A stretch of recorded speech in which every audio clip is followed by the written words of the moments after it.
नमस्कार, बहुत स्वागत आपके साथ में ललित प्रजापति। बिहार की सियासत सवालों से घिरी हुई है, उलझी हुई है, उसे सुलझा सकें इसी वजह से आपके साथ मैं हूं ललित प्रजापति और अक्षय हमारे साथ हैं। बहतेरे सवाल बिहार की सियासत से जुड़े हुए हैं। क्या बिन नीतीश सब सून जैसी स्थितियां बनने लगी हैं जेडीयू में? क्या जेडीयू में ऑल इज वेल है? क्या भाजपा में ऑल इज वेल है? और इसके अलावा सबसे बड़ा सवाल जो रह रहकर आता है कि दरअसल सीएम बनेगा कौन? अब इन सब के बीच एक और बड़ा पेचदार सवाल आ गया है। कुछ पोस्टर लग गए हैं, वो किसको सीएम बनाने के लिए कह रहे हैं वो पोस्टर्स, और मंत्रिमंडल का आकार, विस्तार और प्रकार, आकार, विस्तार और प्रकार यही तय करेगा कि बिहार की सियासत किस तरफ जा रही है। अब सिलसिलेवार एक एक चीज को डिकोड करेंगे। सबसे पहला अक्षय सवाल कि क्या कुछ अपडेट है सीएम को लेकर या किस तरह के अपडेट्स आ रहे हैं? देखिए, पूरे बिहार वासियों को प्रणाम, नमस्कार। दो तीन चीज़ें जो हम इस वीडियो में अभी चर्चा को आगे बढ़ाते हैं उससे बता दें कि अभी ये तो सवाल है ही, हर किसी के मन में, पूरे बिहार वासियों के मन में है कि मुख्यमंत्री कौन बनने जा रहे हैं, या फिर मुख्यमंत्री नीतीश कुमार जो है उनका इस्तीफा मुख्यमंत्री पद से कब होगा, ये भी सवाल है।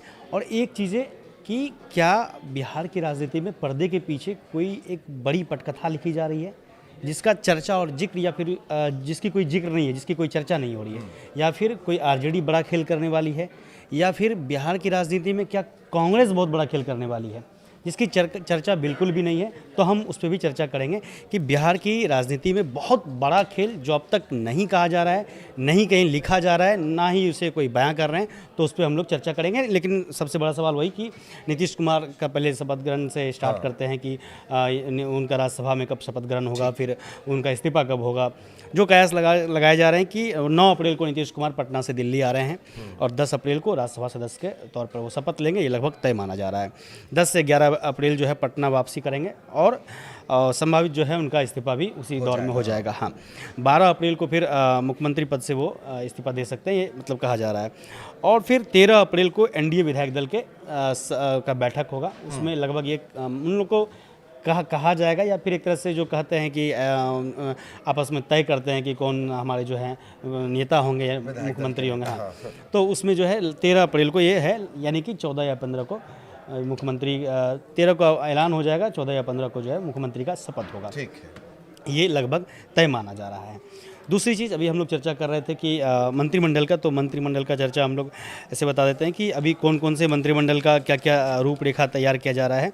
तो 2025 का मंत्रिमंडल को समझिए पहले। 26 मंत्री अभी बिहार में हैं, जिसमें बीजेपी के 14 हैं, जेडीयू के 8 हैं, चिराग के 2 हैं, मांझी के 1 हैं, उपेंद्र कुशवाहा के 1 हैं। अब ये कहा जा रहा है कि 2026 में ये मंत्रिमंडल की संख्या बढ़ाई जाएगी और वो संख्या जो है 33 होगी। ठीक है, जिसमें बीजेपी के 15 होंगे, वो 14 से बढ़ के 15 हो जाएंगे। जेडीयू 8 से जो है बढ़कर के 14 होंगे, चिराग 2 होंगे, कुशवाहा 1 और मांझी भी 1। ठीक है, यानी कि जो और सहयोगी दल है वो लगभग सामान्य जो हैं वही रहेंगे। बाकी जो दल बीजेपी और जेडीयू में जो है संख्या की बढ़ोतरी की जाएगी। और इसके पीछे का जो सबसे बड़ा वजह है वो यही है कि बीजेपी के मुख्यमंत्री लगभग ये तय माना जा रहा है कि, और वो बनाए भी जाएंगे, बीजेपी के मुख्यमंत्री ही बनाए जाएंगे। ठीक है, एक मुख्यमंत्री और 2 डिप्टी सीएम। 2 डिप्टी सीएम वाला महाराष्ट्र की स्थितियां देखी, हाँ, या हाँ, जो फॉर्मूला बाकी जगह अप्लाई किया गया, एमपी में अप्लाई किया गया, उसी तरीके के फॉर्मूले पर ये सिस्टम आगे बढ़ता हुआ दिख रहा है अभी तक। तो लेकिन अभी तक जो रार है, जो पेच है, वो उसी को लेकर के है, मुख्यमंत्री और विधानसभा अध्यक्ष को लेकर के। हाँ, इसकी चर्चा जोर पे है कि जेडीयू चाह रही है कि ठीक है, मुख्यमंत्री अगर बीजेपी की बने तो जेडीयू का विधानसभा अध्यक्ष बने। यहाँ पर कहा जा रहा है कि मामला फंस रहा है। जेडीयू चाह रही है कि नहीं, बिल्कुल ही इसमें जो है वो कोई परहेज नहीं करना चाह रही है, कोई समझौता नहीं करना चाह रही है। जेडीयू कार्यकर्ता या फिर जेडीयू के जो नेता हैं उनका ये दावा है कि ऐसी स्थिति में जेडीयू कमज़ोर हो जाएगी, बिहार में उनके कार्यकर्ता का जो मनोबल है वो गिर जाएगा। तो कहीं ना कहीं जो अध्यक्ष का जो पद है, विधानसभा अध्यक्ष का पद जो है, वो जेडीयू जो है अपने पक्ष में लाने के लिए मतलब तैयार है, या फिर उसके लिए जो है वो कवायद कर रहे हैं। अब हम चर्चा करते हैं कि बिहार में खेल की जो हम बात कर रहे थे, वो कौन सा खेल है। सबसे इम्पोर्टेंट पॉइंट था, इसे बहुत ध्यान से सुनिए। बिल्कुल, क्योंकि बिहार की सियासत को अगर आप बार बार देख रहे हैं, खुद नीतीश कुमार के कार्यकाल को अगर आपने देखा हुआ है, या आप इन तमाम चीज़ों को देख सकते हैं, तो अनप्रेडिक्टेबल है। बिल्कुल, जैसे नीतीश कुमार अनप्रिडिक्टेबल कहे जाते थे, वैसे बिहार की सियासत भी अनप्रिडिक्टेबल है। तो ये जो पॉइंट अभी अक्षय बताएंगे उसे बहुत ध्यान से सुनिए। अक्षय, क्या है वो चीज़? देखिए, हम लोग ये भी चर्चा कर लेंगे मुख्यमंत्री कौन हो सकते हैं, लेकिन उससे पहले वही खेल को लेकर के चर्चा करते हैं कि क्या खेल होने की संभावनाएं बिहार में लग रही है और क्या पर्दे के पीछे जो है पटकथा लिखी जा रही है। कहा यह जा रहा है कि बिहार में बीजेपी जो है कांग्रेस के कुछ विधायक को तोड़ने जा रही है, ओके, ताकि बिहार में बीजेपी आत्मनिर्भर रहे। अगर ज़रूरत पड़े तो नीतीश कुमार अगर साइड भी होते हैं, वो जो है महागठबंधन के साथ भी जाते हैं, तो बिहार में बीजेपी आत्मनिर्भर बनकर सरकार चला पाए। ठीक। तो इसके लिए अब देखिए 4 विधायक को तोड़ने की बात कही जा रही है, जिसमें से कि 3 विधायक वही हैं, राज्यसभा का चुनाव हुआ था और वो तीनों नहीं आए थे। तो वो 3 विधायक का ये कहा जा रहा है कि वो बीजेपी में लगभग ये माना जा रहा है कि अगर ऐसी स्थिति बनेगी तो वो बीजेपी में आ जाएंगे, जिसमें से एक का और जोड़ है वो आ जाएंगे। 6 विधायक अभी कांग्रेस के हम जीते हैं। तो ऐसी स्थिति में 4 विधायक जो है इनको बीजेपी को समर्थन करेंगे या फिर बीजेपी में शामिल हो जाएंगे। ठीक है। तो बीजेपी की संख्या जो है बढ़ जाएगी और लगभग एक आध से जो है बीजेपी कम रह जाएगी। अगर नीतीश कुमार, अगर कोई तस्वीर ऐसी बनती है कि नीतीश जो है बीजेपी का साथ छोड़ करके, जो नीतीश कुमार का स्वभाव पहले भी रहा है, वो आरजेडी के साथ चले जाएंगे, ऐसी स्थिति में भी बीजेपी बिहार में सरकार चलाने के लिए तैयार है और जो है वो काम भी कर रही है आत्मनिर्भरता की ओर। तो चर्चा करते हैं हम। पहले अभी बीजेपी की जो है 89 सीट है, जेडीयू की 85 सीट है, चिराग पासवान की 19 है, जीतन राम मांझी के 5, उपेंद्र कुशवाहा के 4। अब जीतन राम मांझी और उपेंद्र कुशवाहा जो हैं, इनका जो पक्ष है या फिर इनका जो झुकाव है वो बीजेपी की तरफ है, स्वाभाविक है। तो अगर इनकी संख्या को जोड़ा जाए और यहाँ पे तो 117 हो रहे हैं, पूर्ण बहुमत है। अगर जेडीयू को इसमें से हटा दें, पूर्ण बहुमत है। अगर इसमें हम जोड़ते हैं बीजेपी को और चिराग पासवान को, जेडीयू के अलावा एनडीए के सारे अलाए अगर उनको जोड़ा जाए तो ये आंकड़ा करीब 117 के पास, 117 के पास, 122 पे पूर्ण बहुमत है, 117 यानी कि 5 कम है। 4 कांग्रेस के आ जाएंगे, 1 बच रहे हैं। एक तो कभी भी बीजेपी स्थिति में अंतरात्मा बदलने के एक्सपर्ट है बीजेपी। आपने देखा है मध्य प्रदेश में तो खैर 20-22 विधायकों को सीधे राजनीतिक तीर्थ पर बेंगलोर भेज दिया गया, मतलब जादू जैसा बदलाव। और सारे राज्यसभा चुनाव में ये बार बार सामने आ रहा है। अक्षय ने भी जैसे जिक्र किया कि कभी कभी अंतरात्मा की आवाज़, और वो भी खासतौर पर कांग्रेस की तरफ से एकदम से आती है। अब एकदम से हुक उठती है उनकी अंतरात्मा की तरफ से, तो वोट इधर का उधर हो जाता है। तो बहुत बारीक, बिल्कुल 2020 क्रिकेट जैसा लग रहा है। बिल्कुल। अब ये चर्चा जो है चूंकि चल रही है कि बीजेपी बिहार में आत्मनिर्भर बनना चाह रही है, इसमें कोई संशय नहीं है। और ये 3 विधायक जिन्होंने राज्यसभा में वोट नहीं किया था, ये लगभग कहा जा रहा है, जो अंदर से खबरें आ रही, जो सूत्र बता रहे हैं कि इनका लगभग बातचीत चल रहा है कि ये बीजेपी में आ जाएंगे। और एक विधायक और आने वाले हैं जिनका नाम अभी तक नहीं आ रहा है, लेकिन इन 3 विधायक को तो लोग जान रहे हैं, चूँकि इन्होंने वोट नहीं किया था इसलिए लोग जान रहे हैं। अब दिक्कत क्या है कि अगर जेडीयू आरजेडी के साथ चले जाए या महागठबंधन टोटल मिल करके आते हैं तो उनकी संख्या कितनी होती है, क्या वो सरकार बना पाएंगे? कयास तो ये भी लगाए जाएंगे, चर्चाएं तो ये भी होगी। तो जेडीयू 85 है, आरजेडी है 25, कांग्रेस है 1, फिर 1 बच जाएंगे, क्योंकि 5 तो इधर ही आ जाएंगे, 4 से 5 इधर ही आ जाएंगे। एआईएम जो है 5 है, तो लगभग 116 टोटल होंगे वो लोग। तो सरकार बनाने में जो है वो कामयाब नहीं हो पाएंगे। बहुत दूर है वो आंकड़ा, बिल्कुल अभी बहुत दूर है। बिल्कुल। तो ये एक बड़ा खेला यहाँ पर हो सकता है। इसी तरह की बातें जो कही जा रही हैं, दरअसल झारखंड में भी तमाम इस तरह की बातें कही जा रही हैं, लेकिन हम अभी बिहार की सियासत पे हैं। और तो बहुत जबरदस्त बात आपने बताई। इसलिए मैं कह रहा हूँ कि कांग्रेस के विधायक आ सकते हैं इस पाले में, चूंकि कांग्रेस के अभी तक पार्टी का कोई विधायक दल का नेता नहीं है। अगर 6 विधायक उनके बने हैं, 4 महीने हो गए सरकार चलते हुए, विधानसभा चलते हुए, उनके विधायक दल के कोई नेता नहीं बनाए गए हैं। तो जाहिर सी बात है ऐसी स्थिति, या फिर पार्टी के कोई सचेतक भी नहीं है जो इनको कमांड कर सके, इन विधायकों को कमांड करे, जो अच्छा बुरा चीज़ों को बताए, राजनीति में अगला पड़ाव क्या रखना है। तो उन चीज़ों में कमांड करने वाला भी इनको कोई नहीं है। तो ऐसी स्थिति में ये कम होटल में ले जाकर रुकवा के रख सके, ऐसा कोई चेहरा नहीं। हाँ, कोई लीडर नहीं है। बिल्कुल कोई लीडर नहीं। तो ऐसी स्थिति में जो है कहा जा रहा है कि कांग्रेस जो है, जो विधायक हैं 4-5 विधायक, वो बीजेपी में आ जाएंगे। अब एक चीज़, फैजल रहमान नाम याद होगा आपको, जिन्होंने आरजेडी के जो विधायक थे, जिन्होंने राज्यसभा में उन्होंने भी जो है वोट नहीं किया था। और वो माँ की तबीयत खराब है ऐसा उन्होंने जिक्र किया था, वो दिल्ली आ गए थे वो। तो अभी वो हाल में नीतीश कुमार से मिले हैं, अभी 2-3 दिन पहले वो नीतीश कुमार से मिले हैं, बजाबते उन्होंने फ़ोटो भी शेयर किया। तो कहा जा रहा है कि फैज़ल रहमान भी जो है वो जेडीयू में आ जाएंगे, यानी कि जेडीयू भी जो है अपनी जो नंबर है, संख्या है, उसको मजबूत करने के कवायद में है, और इधर बीजेपी में भी है। यानी कि अगर स्थिति परिस्थिति बनती है तो बीजेपी ये चाह रही है कि हम आत्मनिर्भर बने रहे, ये कवायद है ये भी बिहार तय है कि जैसे आपने बताया कि फैजल रहमान जो है वो नीतीश से मिल रहे हैं। हाँ। तो राजनीति के चाणक्य से ये बात छुपी हो, ये संभव ही नहीं है कि बीजेपी वहाँ आत्मनिर्भर बनना चाह रही है। बिल्कुल बिल्कुल। नीतीश तो ये बात सब जानते होंगे। बिल्कुल, बस ये है कि उनके दांव समझ नहीं आते हैं कि वो कब अपना तुरुप का इक्का चला देंगे, ये कुछ क्लियर नहीं है। तो बिहार की राजनीति में ये बड़े घटनाक्रम है।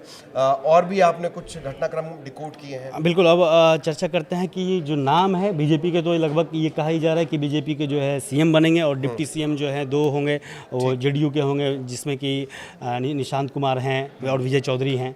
तो ये लगभग तय माना जा रहा है अभी तक में। बीजेपी जो है, अभी हम जब बात करते हैं, जब ऑफ कैमरा बीजेपी के कुछ नेताओं से, जो वहाँ के जो रीजनल जो लोग हैं, उनसे जब चर्चा होती है, तो कहा जाता है कि ये लगभग क्लियर ही नहीं है यहाँ पे। जो वहाँ की चर्चा में ये है कि बीजेपी जो है चौंका सकती है, ऐसा कोई नाम क्लियर नहीं है। अब देखिए कि कोई कांग्रेस होता या फिर आरजेडी होता तो पता चल जाता, लेकिन बीजेपी है तो ये संभव, जो उनके नेता कहते हैं कि संभव ही नहीं कि हम लोगों को पता हो कि कौन होंगे। वो तो बहुत अपर लेवल पे ही चीज़ें जो है मालूम होगा। तो चर्चाएं उस दौर में चर्चाएं जो है सम्राट चौधरी और नित्यानंद राय ही हैं। ठीक है, नित्यानंद राय केंद्रीय गृह राज्य मंत्री हैं, अमित शाह के करीबी माने जाते हैं, सम्राट चौधरी भी माने जाते हैं, साथ ही साथ दिलीप जायसवाल भी हैं, संजय जायसवाल भी हैं, मंगल पांडे भी हैं, संजीव चौरसिया भी हैं। एक नाम जो कहा जा रहा है वो चौंकाने वाला नाम है श्रेयसी सिंह का। श्रेयसी सिंह। हाँ, ये वाकई चौंकाने वाला है, इसको थोड़ा सा बताइए। श्रेयसी सिंह का नाम इसलिए कहा जा रहा है कि दिल्ली के तर्ज पे जो है, जिस तरह से दिल्ली में महिला मुख्यमंत्री दिया गया था, तो बिहार में भी उस तरह का एक चर्चा कहा जा रहा है कि ये हो सकता है। बीजेपी जो है एक एक्सपेरिमेंट कर सकती है बिहार में, और दूसरा क्यों करेगी, तो अभी समय है, 5 साल है, 4 साल तो कहा ही जाए, आराम से 4-4.5 साल है। तो अगर एक्सपेरिमेंट में फेल होते हैं तो फिर जो है समय आने के करीब जो है कोई और मुख्यमंत्री बदल भी सकते हैं। लेकिन श्रेयसी सिंह का नाम भी चर्चा में है, और कुछ भी हो सकता है बिहार में, कुछ भी हो सकता है। ये इसमें मैं 2 ऐड ऑन जरूर करना चाहूँगा। कोर वोट बैंक जो है नीतीश बाबू का, नीतीश कुमार का, वो है वो महिला वोटर जिन्होंने गेम चेंजिंग कर दिया था इस पूरे चीज को। मैंने बताया था ना आपको कि महिला वोटर्स कितने डेडिकेटेड हैं उनकी। एक बात, श्रेयसी क्या उसके कार्ड के तौर पर है? एक। दूसरा, ये सवाल हम छोड़ देते हैं, सियासत में छोड़ देते हैं। और दूसरी बात कि ये नवाचार कहाँ कहाँ हुआ। देखिए, दिल्ली का आपको अक्षय ने याद दिला दिया, महाराष्ट्र में पहली बार महिला महापौर की बात करना, बिल्कुल। और इस तरह के जो नवाचार हैं। और खबर ये भी है कि अब वो बिल भी आने वाला है कि जब महिलाओं का जो परसेंटेज है कहाँ सियासत में, उसे बढ़ाया जाएगा। और इस पॉइंट को यहीं छोड़ेंगे। लेकिन और क्या बिहार की सियासत में आप लेकर आए हैं? कुछ बातें पोस्टर लगने को भी लेकर। बिल्कुल, निशान को लेकर के जो पहले से चर्चाएं चल रही थी कि जो है पोस्टर को लेकर के फिर से वही निशांत को सीएम बनाया जाए, इस तरह के पोस्टर फिर आज भी जो है जेडीयू कार्यालय में लगाया गया है। तो स्थिति देखिए, जो जेडीयू के कार्यकर्ता हैं, जेडीयू के जो एकदम से उन कार्यकर्ताओं का ये कहना है कि निशांत ही सीएम हो, और जेडीयू के जो वरिष्ठ कुछ नेता हैं वो चाहते हैं कि बीजेपी के साथ सहयोग से है, सामंजस्य के साथ जो है सरकार में या सत्ता चलाएं। तो ऐसी स्थिति में जेडीयू में अभी भी जो है 2 गुट जो है, जो पहले भी कही जा रही थी, आपने देखा था जेडीयू कार्यालय के अंदर जो है कई सारे नारे लगाए गए थे, और जो है पुलिस को आना पड़ गया था, ऐसी स्थिति बनी थी। तो अभी भी कहा जा रहा है कि जेडीयू के कार्यकर्ताओं में कहीं ना कहीं नीतीश कुमार जो जा रहे हैं उसको लेकर के तकलीफ है मन में, या फिर कहे कि आक्रोश है कि नीतीश कुमार को नहीं जाना चाहिए। अगर नीतीश कुमार जाने तो निशांत कुमार को सीएम बनाया जाए, उप मुख्यमंत्री नहीं बनाया जाए। मैं अपने हिसाब से, क्या अक्षय बाबू ऐसे समझ लिया जाए कि एक खेमा तो जो है जिसका हल्का झुकाव है बीजेपी की तरफ, एनडीए की तरफ, चलो भैया सरकार बनाए, जो बात कही जा रही है, बिल्कुल। और दूसरा खेमा है वो होता है ना कट्टर वाला कि नहीं साहब, होगा तो जेडीयू से ही होगा। हाँ। या अगर नीतीश नहीं तो निशांत से, लेकिन होगा वहीं। आखिर देखिए, जब अगर जेडीयू के आप कुछ वरिष्ठ नेताओं से बात करें तो वो ऐसा कहेंगे कि बातचीत जो है चल रही है, बातचीत के बाद ही एनडीए के सारे घटक दल जो हैं वो बात करेंगे, उसके बाद ही जो है सामने आएगा कि कौन होंगे। लेकिन आखिर कौन सी ऐसी परिस्थिति बन रही है, ऐसी स्थिति बन रही है कि जेडीयू के कार्यालय के अंदर वो कौन से कार्यकर्ता हैं जो आके लगा रहे हैं कि निशांत ही सीएम हो। हाँ। तो यानी कि दो गुट हैं और उस दोनों गुट में कहीं ना कहीं आपस में एक रार है कि भाई नहीं, हमें जो है निशांत ही सीएम चाहिए और बाकी बीजेपी जैसे जो चल रही है चलते रहे, सीएम जो है निशांत ही चाहिए, ताकि जेडीयू कार्यकर्ताओं का मनोबल जो है बिहार में वो कम ना हो। एक तो मनोबल कम ना हो, दूसरा कि जानकार क्या आप इसे ऐसे भी देख रहे हैं कि कुछ भी हो, पटना टू दिल्ली ये जो नीतीश कुमार का सफ़र है, या अब जब वो दिल्ली में कंसंट्रेट करेंगे, दिल्ली में ज़्यादा कंसंट्रेट करेंगे, डैमेज तो होगा जेडीयू को, क्योंकि भाजपा बड़ी आक्रामक राजनीति करती है। कुछ जानकारों का ऐसा भी मानना है, आप भी क्या ऐसे देखते हैं? देखिए, जो अभी तक जो बातें कही जा रही थी कि जब नीतीश यहाँ पे आ जाएंगे तो जब राज्यसभा चलेगा तभी वो जो है दिल्ली आएंगे, बाद बाकी वहाँ से वो करेंगे। तो नीतीश कुमार को बहुत हल्के में लेना ये भी गलत माना जाए। संभव नहीं है कि नीतीश जो है वो बहुत आसानी से बीजेपी को जो है सारा गेम करने देंगे और नीतीश कुमार जो है आराम से बैठे रहेंगे, ऐसा बिल्कुल भी नहीं है। हाँ, बशर्ते उनका स्वास्थ्य सही रहे। जो लोग कहते हैं कि अगर स्वास्थ्य में गिरावट आई तो फिर तस्वीर कुछ और भी हो सकती है। बिल्कुल, तस्वीर कुछ और हो सकती है, लेकिन जानकार जैसे जिस तरह से है कि अभी निशांत के लिए एक बड़ा टारगेट है, निशांत का करियर सेट करना एक बड़ा टारगेट है, इस तरह की भी बातें, ये वो की पॉइंट्स थे जो बिहार की सियासत, और बिहार की सियासत पूरे देश को असर करती है, तो ये वो बिहार की सियासत के की पॉइंट थे। अक्षय, इसी तरीके से रोजाना आपके लिए कुछ ना कुछ नया डिकोड करके लाते हैं। आज जो चौंकाने वाली बात थी, आज का जो मुझे चौंकाने वाला पॉइंट लगा, आपको क्या लगा आप वो कमेंट में बता देना। मुझे कौन सा लगा? श्रेयसी सिंह वाला लगा, और कांग्रेस कोई खेला ना, आरजेडी कोई खेला ना कर दे, बैक पे इस पे क्या चल रहा है, ये पॉइंट्स मुझे लगे। आप बताइएगा आपको क्या पॉइंट्स लगे। दोनों को इजाजत दीजिए, नमस्कार।